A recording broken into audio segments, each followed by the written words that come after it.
Reading-assisted learners, as the name specifically implies, prefer to process information by reading it in text form.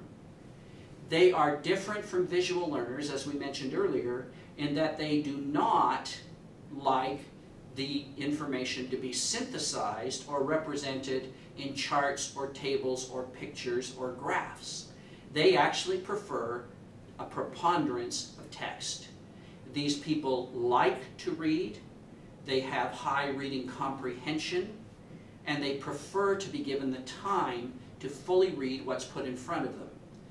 If, as an example, I was doing a closing and I knew that I had a reading-assisted learner in the room, I would learn to allow sufficient time for them to read all or most of the documents I put in front of them.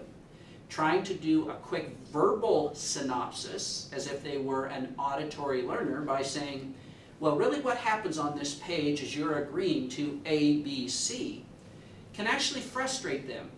Now, they may not know how to express their frustration because they may be as unfamiliar with learning styles as I am, but they will get frustrated and say, I just need time to read it. Try to pick up on those hints, even when they're very overt like that, where a person is telling you, this is how I prefer to process information. Once again, the best situation, to the degree it's practical, is to prepare in advance ways to present information to all four learning styles, because you may have never met the person before or may have only just met them for a few brief moments. So if you have in your bag of tricks the toolkit to present it visually, auditory, reading, or kinesthetic, you're that far ahead of the game. Now, how do you know which way to present it? It can be this simple. Ask them. How do you prefer to go through information? Would you like it presented in the form of tables or graphs? And you can say that because you prepared tables and graphs. Do you like the time to read through it on your own? Would you like me to give you a brief overview?